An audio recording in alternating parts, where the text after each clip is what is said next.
제가 알고 있는 한 선교단체는 매주 정기 예배를 드릴 때에 평일날 드리는 저녁 예배에 7시 14분에 예배를 시작합니다. 저녁 7시 14분, 그리고 때로는 아침 7시 14분에 모여서 말씀을 묵상하고 또 예배를 드립니다. 왜 그럴까요? 이 역대하 7장 14절의 말씀을 잊지 않으려 하기 때문입니다. 이 말씀을 늘 기억하고 하나님 앞에 우리의 죄를, 그리고 우리의 부족함을, 우리의 연약함을 인정하며 하나님만 높여 드리는 예배를 드리기 위해서 7시 14분을 정하여서 그렇게 예배를 드리는 것을 경험한 적이 있습니다. 여러분, 우리가 살아가는 이 시대를 말씀의 홍수의 시대라고도 하죠. 그 말은 곧 말씀을 잃어버린 시대라고 말하는 것이죠. 우리 친구들에게 한번 물어볼까요? 홍수가 나면 가장 부족한 게 뭔지 알고 있어요? 홍수가 나면 가장 많아지는 게 뭘까요? 물이죠. 또 가장 부족한 건 뭘까요? 맞아요. 또 물이에요. 왜 그렇죠? 물은 많아졌지만 마실 물은 끊어지기 때문이에요. 이해가 혹시 되나요?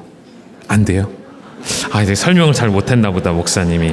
그러면 집에 가서 엄마 아빠한테 다시 한번 물어보세요. 똑같습니다. 그렇죠, 여러분? 말씀이 많이 들려오고 예배도 많아지고 믿는 자들도 많아지는데 정작 진정한 하나님의 말씀은 찾아보기 힘든 시대. 왜죠? 그 말씀을, 하나님의 말씀을 하나님 말씀으로 여기지 않고 내가 원하는 것, 나에게 필요한 것, 내가 사용하는 도구로 전락시켜 놓았기 때문인 것이죠. 말씀이 많지만 말씀을 잃어버린 시대에 회복의 길은 어디에 있을까? 그래서 우리가 이런 질문을 많이 하게 되고 많이 듣게 되는 것 같습니다. 우리가 어떻게 하면 다시 회복할 수 있는가? 우리는 어떻게 하면 다시 회복될 수 있는가? 라는 질문을 요즘 시대에 많이 듣게 되는 것 같습니다. 그래서 이 회복이라는 단어에 우리가 초점을 맞추죠. 우리나라의 외교도 회복이 필요하고 경제도 회복이 필요하고 우리가 살아가는 과정 중에는 또 우리가 관계의 회복도 필요하죠. 참 어려운 것이죠. 관계의 회복이라는 것. 그리고 수많은 교회들이 목 놓아 부르짖는 것, 교회의 회복을 부르짖습니다. 한 영혼의 회복을 위하여 부르짖기도 하죠. 이렇게 많은 사람들이 회복이라는 단어를 좋아하고 많이 사용합니다. 그래서 이 회복되어지는 것에 우리가 초점을 많이 맞추는데 조금 더 제가 고민을 해보면, 여러분도 고민해 보시면, 성경을 잘 읽어보면 언뜻 회복에 초점이 맞춰져 있는 것 같지만 사실은 회복 자체가 아니라 하나님의 말씀 그 자체에 성경은 초점을 맞추고 있다는 것을 우리는 발견할 수가 있습니다. 그러니까 분명한 것이죠. 성경은 우리에게 분명히 알려주는 것이 회복을 위해서 말씀을 찾는 것이 아니라 말씀을 얻으니 회복이 오게 되어지는 것, 말씀을 찾으니 회복이 따라오게 되어지는 것임을 분명히 알려주고 있다는 것이죠. 여러분, 가정의 회복을 원하십니까? 여러분, 인생의 회복을 원하십니까? 여러분, 어떠한 회복을 원하십니까? 회복 이전에 하나님의 말씀으로 돌아가며 하나님의 말씀을 내 심령 깊은 곳에 새기게 되어질 때에 그 말씀의 능력이 우리를 덮어주심을 경험하시기를 주님의 이름으로 축복합니다. 이스라엘 백성도 마찬가지였죠. 바벨론 포로에서 돌아온 그들의 눈에 보이는 것은 무너진 성전, 국가는 사라졌고 그들의 마음에는 낙심만 가득했을 것입니다. 그때 하나님이 그들에게 회복을 주시기보다, 회복이라는 것을 먼저 주시기보다 그들에게 가장 먼저 주시는 것이 바로 말씀이었다는 것이죠. 어제도 우리 확인했었습니다. 역대기의 강조점이 어디에 있는가? 열왕기와 역대기를 비교하면서 말씀드렸었죠. 역대기의 강조점은 포로기 이후에 회복된 공동체를 격려하기 위한 목적으로 쓰여졌다는 것. 그리고 다윗 언약이 지속된다는 것, 성전과 예배가 회복된다는 것. 그래서 역대기의 말씀이 우리가 왜 멸망했는가를 보면서도 동시에 소망이 있구나, 회복이 있구나. 무엇을 통해서요? 하나님의 말씀을 기억하고 붙잡는 백성에게는 소망이 있구나라는 사실을 깨닫게 해주시는 말씀이라는 것이죠. 그래서 역대상의 말씀은 다윗 언약과 이 회복되어지는 성전을 통하여서 하나님을 알고 말씀을 붙잡는 것이 회복의 첫 단계라는 것을 알려줍니다. 역대하의 말씀은요, 솔로몬 이후에 남유다의 흥망을 보여줍니다. 그래서 말씀 앞에 돌아올 때, 또 말씀 앞에 회개할 때 하나님께서 우리를 회복시켜 주실 것이라는 소망으로 끝을 맺게 되어지는 것이죠. 하나님을 아는 것이 회복의 시작이라 한다면 이 말씀으로 좀 확인할까요? 역대상 28장 9절입니다. 우리 함께 읽어주시죠. 시작. 내 아들 솔로몬아, 너는 내 아버지의 하나님을 알고 온전한 마음과 기쁜 뜻으로 섬길지어다.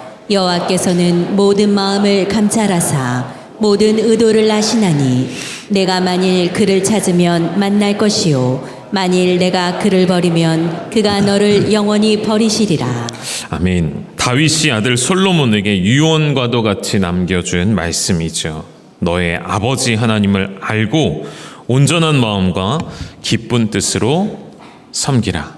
오늘 우리 아이들이 찬양을 불렀습니다. 그 가사의 의미를 생각하며 묵상하며 불렀기를 바라고, 우리 친구들이 이 자리에 앉아 있는 것이 그저 부모님이 가라고 해서가 아니라, 교회 선생님이 나와라고 해서가 아니라, 정말 하나님을 알고 온전한 마음으로 기뻐하며 예배하는 우리 친구들이 되기를, 그리고 동일하게 우리 사랑하는 성도님들이 다 되시기를 축복합니다.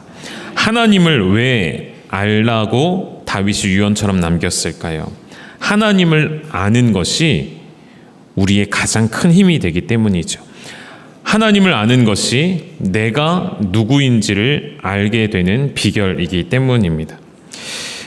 첫 번째 회복의 열쇠로 나타난 하나님을 아는 것이라는 이 표현, 여러분 역대기를 읽으면 또 조금 어렵거든요. 역대기의 처음부터 뭐가 등장하는지 여러분 기억하시죠? 뭐가 등장하죠? 역대기 1장부터 무려 9장까지 뭐로 가득할까요?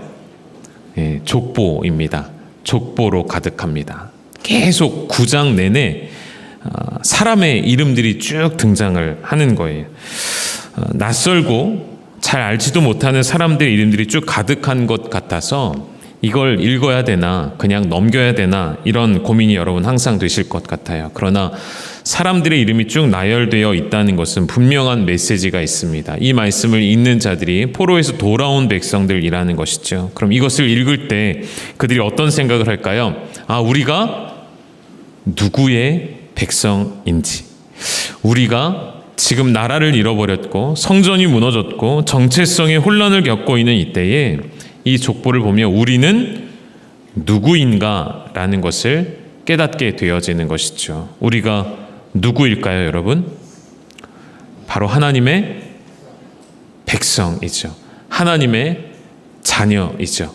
하나님의 자녀라는 정체성을, 하나님의 백성이라는 정체성을 우리에게 보여주는 것입니다. 언약의 백성이라는 정체성을 그들에게 가르쳐 준 것이죠. 동일합니다. 이 말씀이 우리의 족보와 상관이 없는 것이 아니라 하나님 나라의 언약 백성들의 명단이라면 지금 우리의 이름도 여기에 이어져서 쓰여져야 할 거룩한 이름이라는 것을 기억하셨으면 좋겠습니다. 어린 시절에 저희 집에도 족보가 있었습니다. 아버지께서 이게 족보야 라고 보여주신 적이 있었거든요. 아무런 관심이 없었습니다. 당시 그 어린 나이에 족보가 뭔지도 잘 몰랐고 봐도 알지도 못하는 이름들로 가득했고, 그래서 저에게는 전혀 의미 없는 것으로 여겨졌죠. 다시 생각해 보니 족보라는 것은 우리 가문이 어디로부터 시작하고 어디까지 연결되어진지를 알라는 부모님의 생각이셨겠죠.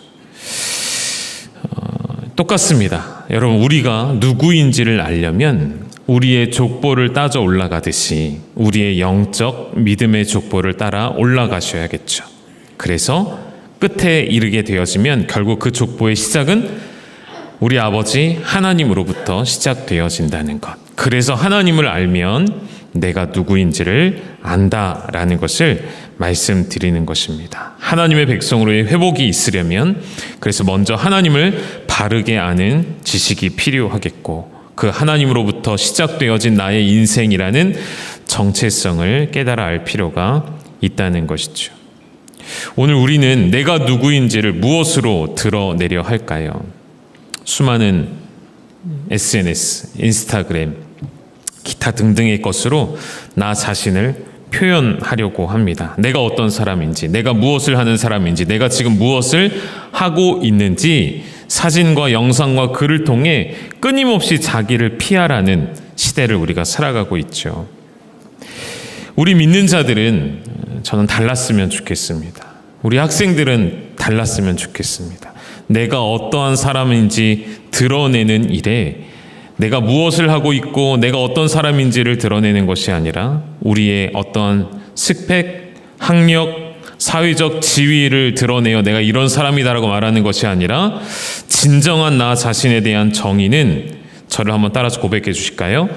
나는 하나님의 자녀입니다. 한 번 더요. 나는 언약 백성입니다. 여러분, 이 정체성을 말씀 가운데 찾고 드러내시기를 주님의 이름으로 축복합니다. 회개가 회복의 열쇠라는 것 역대하 말씀을 통해서도 확인을 하겠는데요. 역대하 7장 14절의 말씀은 솔로몬이 성전을 봉헌한 직후에 주어진 말씀입니다.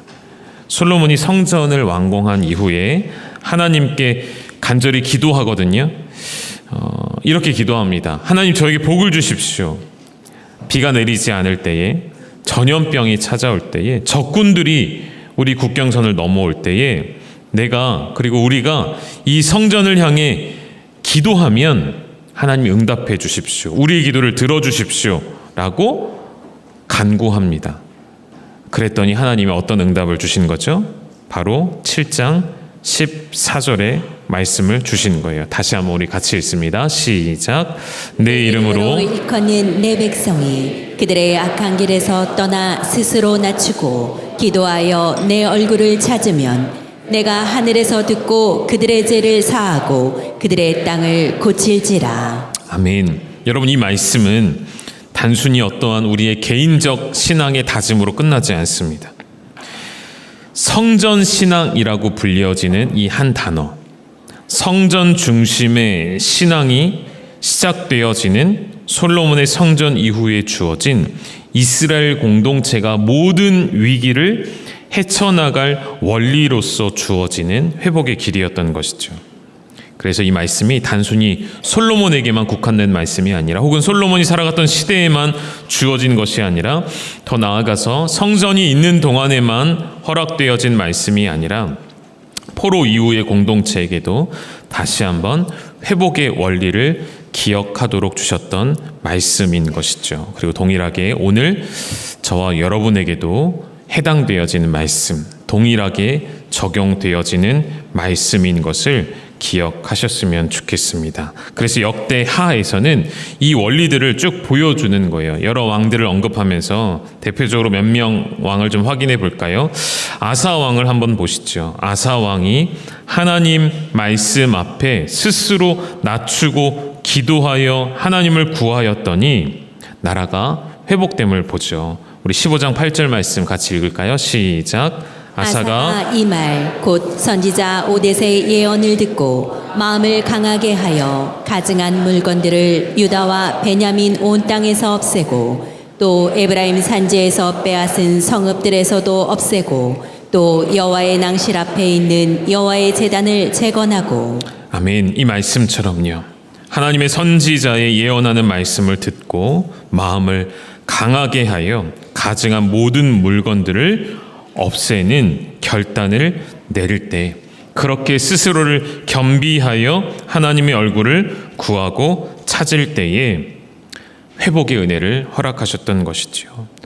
우리 여호사밧 왕을 볼까요? 여호사밧 역시도요, 위기의 때에 하나님께 부르짖지요. 모압과 암몬 사람들이 연합하여 유다를 치러 올라올 때에 여호사밧이 자신의 힘으로는, 자신의 군사력은 이길 수 없음을 깨닫게 되고 그제서야 하나님께 시선을 돌려 기도합니다. 그리고 온 유다 백성들과 함께 성전들에 모여 금식하며 간구할 때에, 우리 말씀으로 확인해 볼까요? 같이 있습니다. 시작. 그 후에 모압 자손과 암몬 자손들이 마온 사람들과 함께 와서 여호사밧을 치고자 한지라. 어떤 사람이 와서 여호사밧에게 전하여 이르되 큰 무리가 바다 저쪽 아람에서 왕을 치러 오는데 이제 하사손 다말 곧 엔게디에 있나이다 하니 여호사밧이 두려워하여 여호와께로 낯을 향하여 간구하고 온 유다 백성에게 금식하라 공포하매. 이 말씀 그대로요. 두려울 때에 다른 힘을 구하고 찾는 것이 아니라 여호와께로 낯을 향하여 간구하며 금식할 때에. 히스기야 왕의 이야기도 보실까요? 역대하 30장 1절입니다. 이 말씀 같이 읽으시죠. 시작. 히스기야가 온 이스라엘과 유다에 사람을 보내고 또 에브라임과 므낫세에 편지를 보내어 예루살렘 여호와의 전에 와서 이스라엘 하나님 여호와를 위하여 유월절을 지키라 하니라. 아멘. 여러분, 이 말씀 히스기야가 유월절을 선포하는 것은 북이스라엘이 아수르에 의해 멸망당한 직후로 보여집니다. 북이스라엘이 눈앞에서 멸망당하는 것을 유다의 백성들이 다 본 것이죠. 그리고 북이스라엘이 왜 멸망했는지를 깨닫습니다. 하나님의 말씀을 가벼이 여기고 무시했던, 하나님의 절기를 지키지 않고 북이스라엘의 초대왕 여로보암이 했던 일이 무엇인지 기억하시죠? 자기 마음대로 절기를 지켜 행합니다. 자기 마음대로 제사장을 세워 행하였었죠. 그런 일들의 반복과 역사 가운데 결국 북이스라엘은 멸망하였고 이것이 남겨진 남유다 백성들에게도 큰 경고가 되었겠죠. 히스기야 왕이 이 부분을 말씀을 통해 깨닫고 남유다가 같은 길을 가지 않도록 말씀으로 돌아가려는 개혁을 시작하는데 그 첫 시작이 성전을 정결하게 하고 모든 제사와 예배를 회복시키는 것입니다. 그리고 그 회복의 절정에는 하나님의 언약의 절기인 유월절을 다시 지켜 행하도록 선포했던 것이죠. 여러분, 유월절의 절기가 무엇입니까? 단순히 어떤 제사를 드리는 한 번의 사건이 아니라 하나님께서 우리를 건져내시고 구원하셨던 출애굽의 사건을 기억하는 절기였죠. 다시 말하면 우리 민족의 역사를 단순히 기억해내는 절기가 아니라 하나님을 기억해내는 절기였죠. 하나님이 누구이신지를 확인하는 절기였고, 이 유월절을 지킴으로 자녀 세대들에게 하나님이 이런 분이시다라고 가르쳐주는 신앙 공동체로 나아가는 가장 중요한 절기였던 것이죠. 화면에는 없지만 요시야 왕도 우리 다뤘었죠. 율법책을 발견하고 마음을 찢으며 옷을 찢으며 하나님의 백성을 말씀으로 새롭게 했었습니다. 반대로 악한 왕들은 어떻게 합니까? 므낫세와 시드기야 같은 왕들은 하나님 말씀을 저버리고 교만히 행하다가 결국에는 나라가 망하고 나라를 잃어버리고 포로로 끌려가는 결과를 맞게 되어집니다. 여러분, 이러한 행위들, 이러한 악한 일들, 특별히 므낫세는요, 그의 아버지 히스기야가 무너뜨렸던 산당들을 다시 세우는 악한 일을 하죠. 바알과 아세라 우상을 다시 만들죠. 여호와의 성전 안에 우상의 제단을 쌓고 하늘의 일월 성신을 경배하는 타락한 모습을 보입니다. 그 결과는 나라를 잃어버리는 형태로 찾아왔던 것이죠. 역대하의 이야기는 결국 남유다가 멸망하고 포로로 끌려가는 비극으로 끝나는 것처럼 보여지지만 우리가 읽었습니다. 일부러 여러분 마지막 역대하 36장의 끝절을 읽은 건데요. 비극으로 끝나는 것 같은 하나님 나라의 백성들의 역사가 그러나 하나님이 남겨두신 소망으로 끝을 맺는다는 것 또한 보게 하시죠. 역대하 36장 22절 23절 우리 한 번 더 읽으시도록 하겠습니다. 시작. 바사의 고레스 왕 원년에 여호와께서 예레미야의 입으로 하신 말씀을 이루시려고 여호와께서 바사의 고레스 왕의 마음을 감동시키심에 그가 온 나라에 공포도 하고 조소도 내려 이르되 바사 왕 고레스가 이같이 말하노니 하늘의 신 여호와께서 세상 만국을 내게 주셨고 나에게 명령하여 유다 예루살렘의 성전을 건축하라 하셨나니 너희 중에 그의 백성 된 자는 다 올라갈지어다. 너희 하나님 여호와께서 함께 하시기를 원하노라 하였더라.